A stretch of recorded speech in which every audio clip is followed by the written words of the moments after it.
मी अवतारी पुरुष, तू गेल्या जन्मीची अप्सरा. भोंदूबाबा खरातचा आणखी एक कारनामा.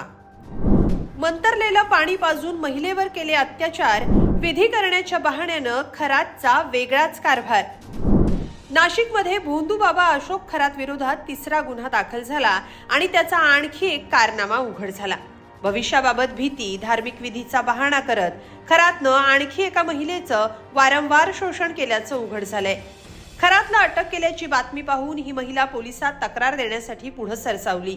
या फिर्यादीच्या तक्रारीवरून खरातवर तिसरा गुन्हा दाखल झालाय. सोबतच पोलिसांना दिलेल्या या तक्रारीत खरातच्या कारनाम्यांचा खुलासा झालाय. घटस्फोटित महिलेचा गैरफायदा घेतल्याचंही समोर आलंय.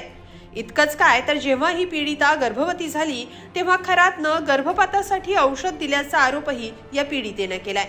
काय आहे या तिसऱ्या FIR मध्ये, सविस्तर पाहूया या व्हिडिओतून.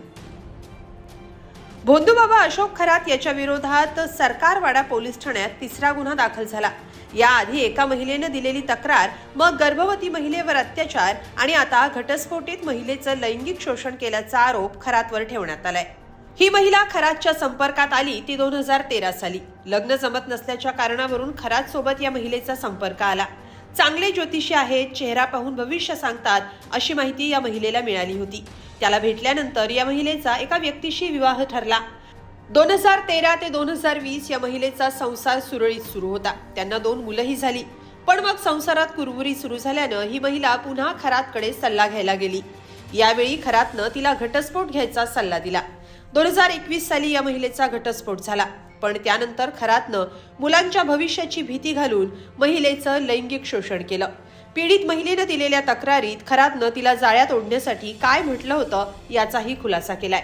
तो म्हणाला, मी अवतारी पुरुष आहे, मला त्रिकाळ ज्ञान आहे, तुझा घटस्फोट हा लिखित आहे, तू मागील जन्माची अप्सरा आहेस, मी भविष्य जाणतो, माझ्या नशिबात 2 विवाह आहेत, मी तुला आणि तुझ्या मुलांना सांभाळेन असं खरातनं या महिलेला सांगितलं. त्यावर या महिलेनं लग्नाला नकार दिल्यानंतर खरातनं तिला तिच्या मुलांच्या भविष्याची भीती घातल्याचा आरोप या पीडितेनं केलाय. तुला चांगलं भविष्य बघायचं असेल तर माझं ऐकावं लागेल, माझं ऐकलं नाही तर तुझ्यावर कोप होईल असं सांगून खरातनं वारंवार या महिलेचं लैंगिक शोषण केलं. सर्वात धक्कादायक गोष्ट म्हणजे खरातनं केलेल्या लैंगिक शोषणानंतर पीडित महिला गर्भवती देखील झाली. त्यानंतर आपलं पितळ उघडं पडू नये म्हणून तिचा गर्भपात करण्यासाठी खरातनं तिला आपल्याच कार्यालयात बोलावलं आणि तिला औषधही दिलं. तू माझ्याशी लग्न कर, मी तुला आणि तुझ्या मुलांना चांगल्या प्रकारे सांभाळेन असं सांगत भुलवत खरात हा सतत त्या महिलेला फसवत राहिला.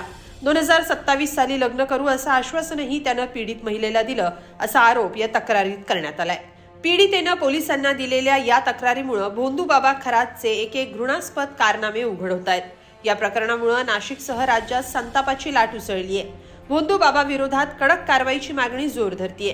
दरम्यान तेजस्वी सातपुतेंच्या नेतृत्वात SITचा तपास सुरू आहे. यात आणखी काही तक्रारदार समोर येण्याची शक्यता आहे. पण आलिशान गाडीत फिरणारा, बंगल्यात राहणाऱ्या खरातवर त्याच्याच कुकर्मानं तोंड लपवायची वेळ आली आहे. या सगळ्याबद्दल तुम्हाला काय वाटतं?